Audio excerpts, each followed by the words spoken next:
Today we're going to be talking about portal hypertension and its complications. In the United States, portal hypertension is primarily a result of cirrhosis of the liver. Cirrhosis, in turn, is primarily caused by alcohol abuse or chronic hepatitis. In the United States, cirrhosis is the 8th leading cause of death. Some of the particular complications of portal hypertension are GI bleeding from esophageal varices, ascites, encephalopathy, and decreased platelet count or white blood cell count from hypersplenism.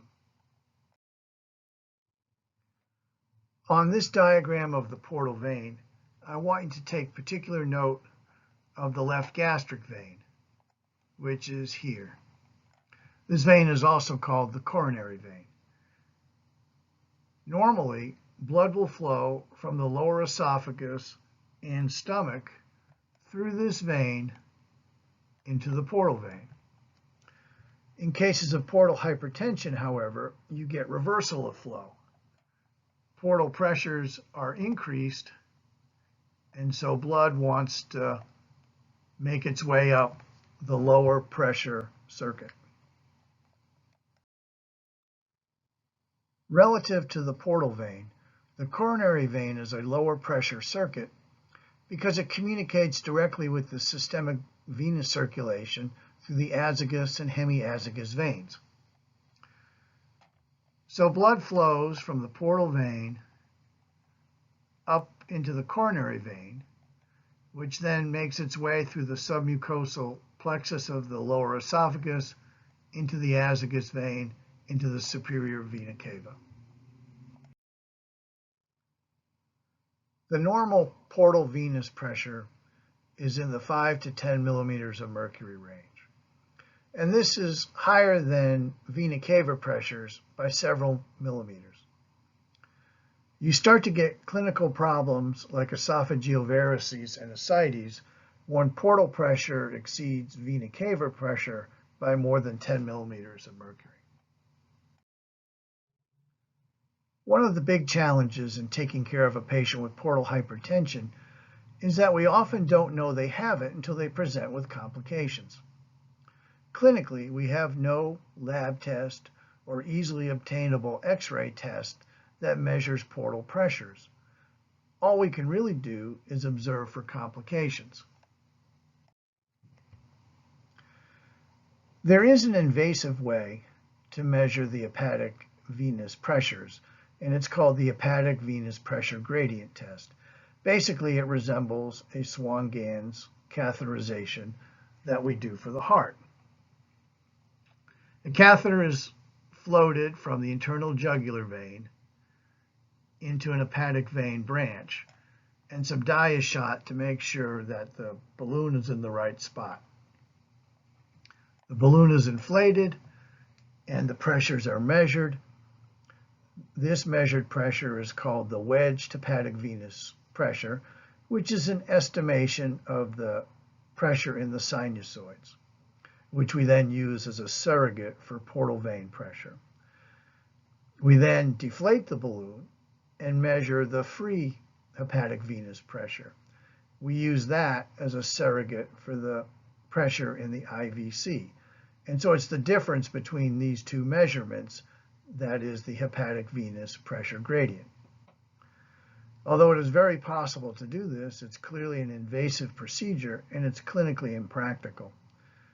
The people who undergo this test are generally people who are involved in protocols, and their treatment results will be stratified based on their measured pressures. Portal hypertension develops from two separate but related processes. Cirrhosis causes fibrosis and scarring, which results in increased hepatic resistance to portal flow. In other words, it just takes more energy or more force to move portal blood through this scarred liver.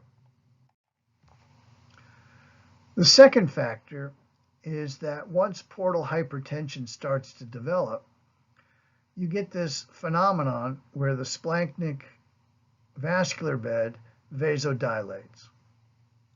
Initially, this causes a relative hypovolemia, and the body responds to this by secreting increased aldosterone and increased ADH, with the net result that the body retains salt and water. This ultimately leads to a situation where the patient is hypervolemic. They have an excess of total body water. This ultimately results in increased portal blood flow. And increased portal blood flow is another mechanism to cause portal hypertension. If you were to measure the hemodynamic profile of a patient with end-stage liver disease, you would see that their cardiac index and their systemic vascular resistance resemble that of a septic patient. In other words, they both have very high cardiac outputs and very low systemic vascular resistances. As a standalone phenomenon, increased portal blood flow is a very rare cause of portal hypertension. It has been described for massive splenomegaly and for traumatic splenic arteriovenous fistulas. The much more common cause of portal hypertension is increased portal venous resistance. It's conventional to divide the portal vein into three components: a prehepatic, an intrahepatic, and a posthepatic. For prehepatic causes of portal hypertension, in children, portal vein thrombosis accounts for about 50% of the cases. Portal vein thrombosis is related to neonatal sepsis. In adults, splenic vein thrombosis can cause portal hypertension. This generally results from pancreatitis. By far in the United States, the most common reason for portal hypertension is a sinusoidal intrahepatic effect from alcoholic cirrhosis. This causes deposition of collagen in the space of Dis and causes relative sinusoidal obstruction. Worldwide, schistosomiasis is a very common cause of a pre-sinusoidal etiology for portal hypertension. As portal pressures increase, collateral channels open up that allow portal blood to decompress into the lower pressure systemic circuit.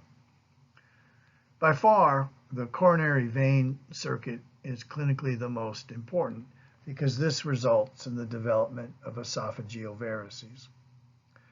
There are several other collateral channels, however. The superior rectal vein is able to decompress through the hemorrhoidal plexus into the iliac vein and then the inferior vena cava. Patients with portal hypertension usually have very prominent hemorrhoids. Fortunately, these are not a very common source of bleeding. The umbilical vein is connected to the left portal vein, and in general this is thrombosed, but in cases of portal hypertension, this vein can reopen up and decompress out onto the veins of the skin around the umbilicus through the epigastric venous system. Lastly, you have a whole host of retroperitoneal veins, which are often called the veins of Varices, which connect the peritoneal surfaces to the retroperitoneum, and this makes operating on a patient with portal hypertension a potentially very bloody affair. Here's a couple of images of caput medusae. This phenomenon develops when a recannulized umbilical vein is able to decompress into the superficial veins of the abdominal wall, as well as the superior and inferior epigastric veins. Without question, the most important clinical complication of portal hypertension is the development of esophageal varices. Just looking at this picture, it probably is not the least bit surprising that 1/3 of all deaths from end-stage liver disease are related to variceal bleeding. There are several factors involved in the development of a bleeding esophageal varix. The first and most important is that as portal pressure increases, the diameter of the varix increases as well. This leads to increased wall tension and an increased likelihood of rupture. There are a few other factors at play here, however. One is as the varix gets larger in size, it erodes the overlying mucosa away. This exposes the varix to gastric acid as well as any food that you might eat as well, and both of these factors may well lead to rupture. Of some minor amount of interest is that only 1/3 of patients with known varices actually bleed from them. The emergency management of acute variceal bleeding follows a generally well-defined protocol. Your first attention has to be to the ABCs. Since many of these patients are bleeding profusely, intubating them is going to be a valuable first maneuver, since aspiration is a huge risk in this population. Once you have the airway controlled, attention is then turned to restoring circulating blood volume. Blood should be given once it's available, and blood products like FFP and platelets should be given as well. Probably ATLS guidelines are best followed in this circumstance, so aiming for a hemoglobin of 7 or greater is probably reasonable. Endoscopy is the diagnostic tool of choice, and every patient will need to undergo this procedure. But while that's getting organized, Octreotide should be started. This is an extremely valuable drug for variceal bleeders. It reduces portal pressure and stops bleeding all by itself in a great many cases. It also has very minimal side effects. If for some reason this drug was not available, then vasopressin could be used in its place. This drug, however, has a multitude of side effects and is best avoided if at all possible. Antibiotics are also valuable in this patient population. They've been shown to reduce infections, decrease rebleeding, and overall improve survival. The patient needs an EGD. This procedure, of course, will be diagnostic first and foremost, since only about 50% of patients with portal hypertension are actually found to be bleeding from varices. Duodenal ulcers and Mallory-Weiss tears are also distinct possibilities in this patient population. For the patient who is bleeding from varices, then band ligation is the treatment of choice. This is highly effective and is far superior to sclerotherapy. The picture on the left shows the device that is used for endoscopic banding.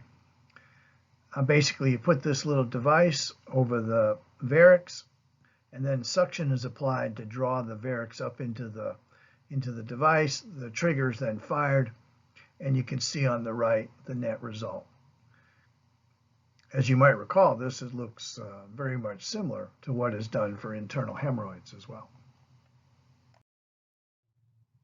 The Singh, Stock, and Blakemore tube has a long track record of success in the emergency management of acute variceal bleeders. One of its primary uses will be in smaller emergency rooms. Let's say you have a patient with known liver disease who presents with a massive upper GI bleed. The presumptive diagnosis of variceal bleeding is reasonable, and placement of this tube can be life-saving. Placement of this tube basically buys you time. It will stop the bleeding reliably and allow you to get this patient transferred to a referral center. A couple of points about this tube. The first is that it requires intubation. The second point is it's best placed through the mouth, even though this picture shows it going through the nose. It is associated with a very high rebleeding rate, and so this is not definitive treatment. This just buys you time until you can get the patient in the appropriate hands. There are many complications associated with this tube, and we'll talk about that next.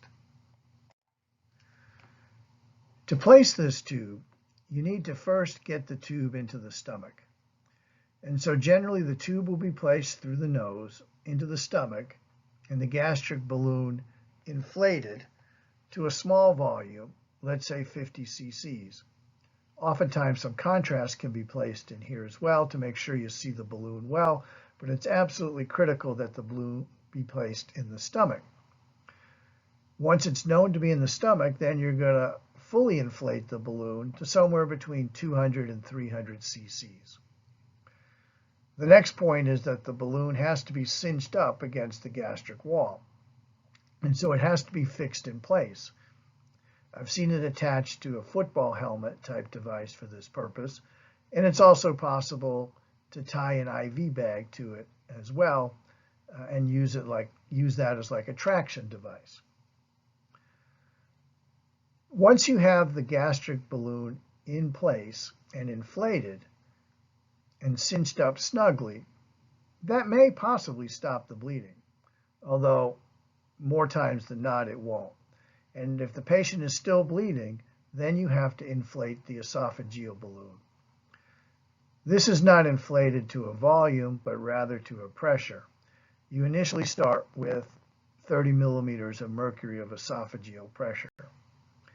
If that stops the bleeding, terrific, that balloon could be left in place for as long as 36 hours.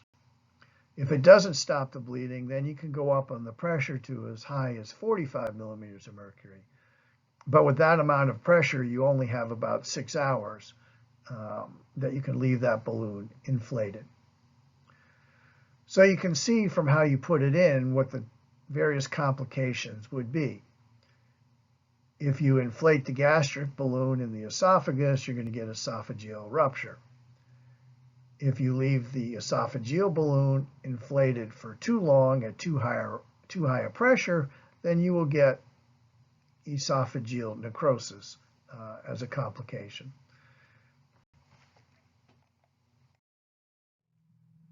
If the combination of somatostatin and endoscopic banding have not stopped the bleeding, then generally the next procedure tried is the transjugular intrahepatic portosystemic shunt, otherwise known as the TIPS procedure.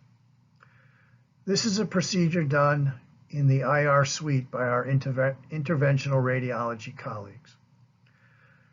Now, it may take several hours or more to get this procedure arranged, and if you have a profusely bleeding patient, you may need to buy some time with that Sengstock and Blakemore tube we just talked about.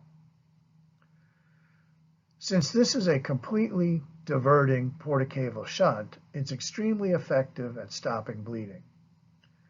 However, it also worsens encephalopathy and accelerates liver failure, just like any portosystemic shunt does.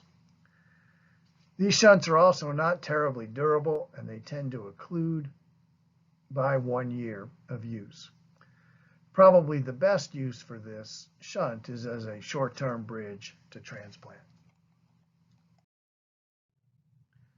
Surgery used to be the primary way to deal with an acute variceal bleeder, but now this would be an almost unheard of event.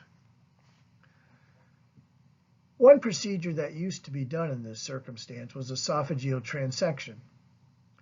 The way this procedure worked is that you circumferentially divided the esophagus, and then you recreated the anastomosis using the EEA stapler. As you know, the EEA takes 2 donuts of tissue, and so contained within these donuts were the esophageal varices. So essentially what you were doing was circumferentially ligating the esophageal varices. This is fairly straightforward to do, but unfortunately it was always plagued by high rebleeding rates.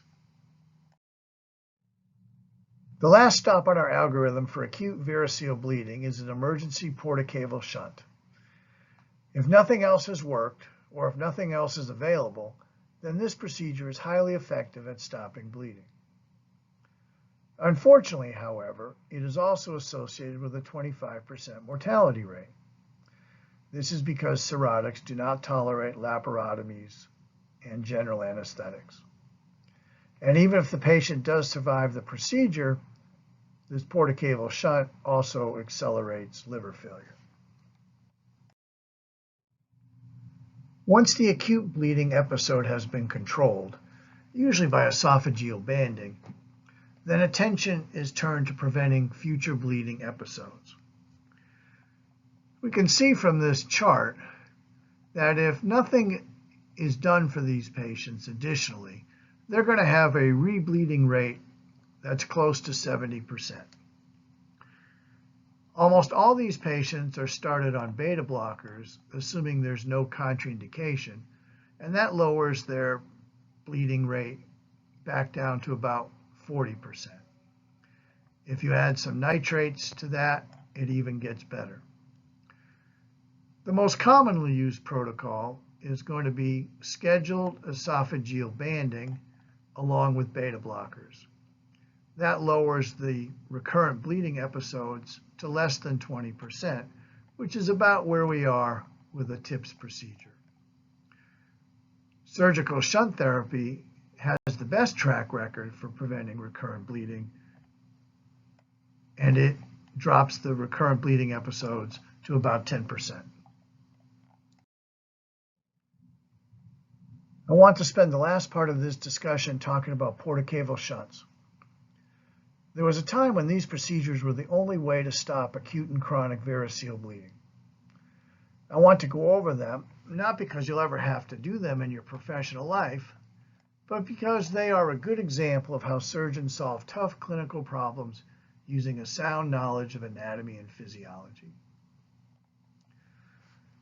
The first group we'll talk about are the so-called non-selective shunts. These shunts completely divert portal blood flow into the systemic circulation. By decompressing the entire portal venous circulation, they're extremely reliable at stopping bleeding. Unfortunately, one significant side effect of completely diverting this portal blood flow is that they worsen encephalopathy and liver failure.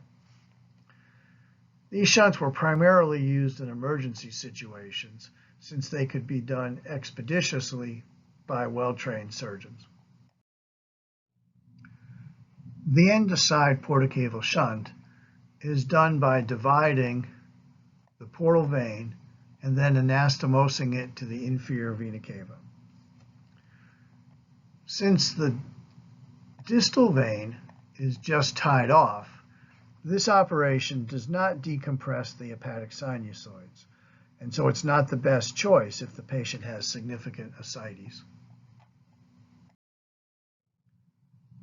The side-to-side portacaval shunt could solve two clinical problems. Since it's totally diverting, it's extremely effective for stopping bleeding. And since it decompresses the hepatic sinusoids, it also improves ascites.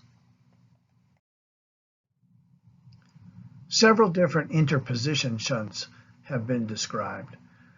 They're all plagued by a high thrombosis rate and a high rate of kinking. One reason to consider doing a shunt like the mesocaval shunt is that it avoids dissection in the hepatic hilum. This could be especially useful if the patient was a liver transplant candidate, since staying out of the hilum would facilitate any transplant operation.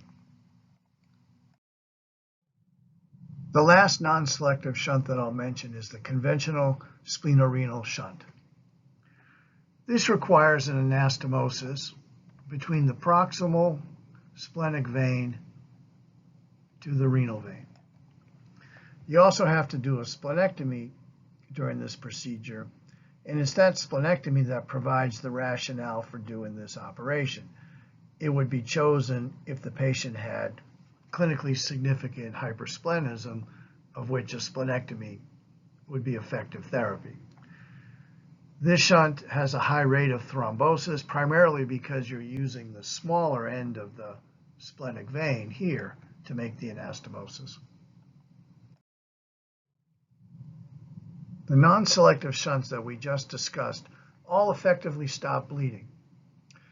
but unfortunately they hasten the patient's death from progressive liver failure. To deal with this problem, surgeons devised selective shunts.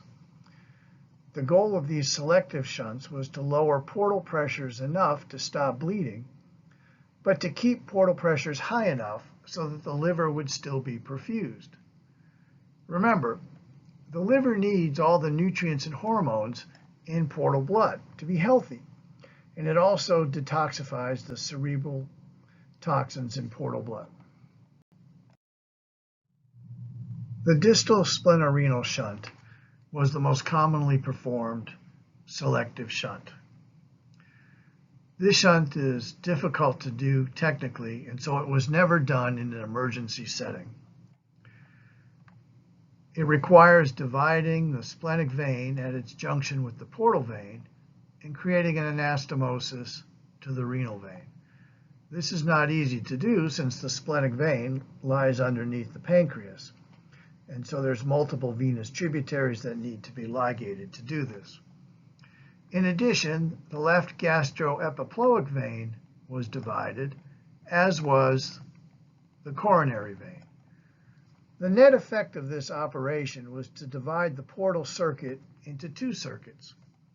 The gastrosplenic circuit was now decompressed systemically into the portal vein, whereas mesenteric blood flow continued on its way into the liver.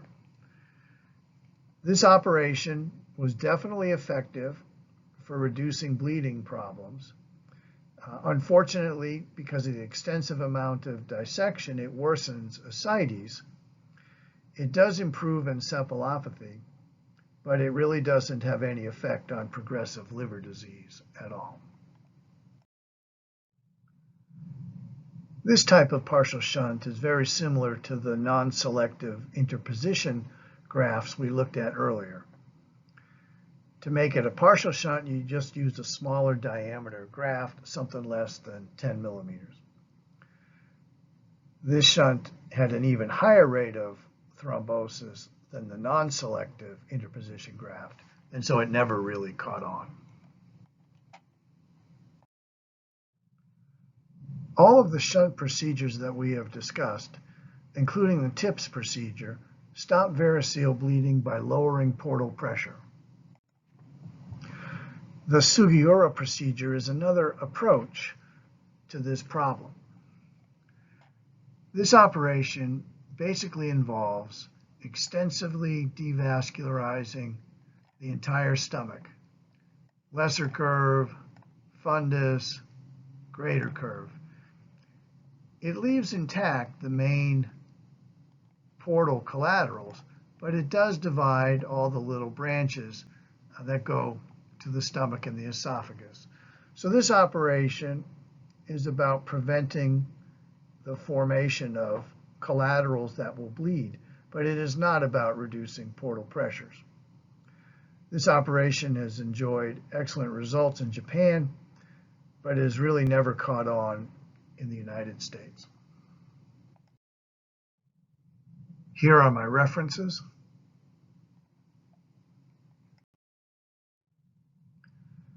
That's it for this week. Next week, we'll move on and talk about liver abscesses and liver cysts.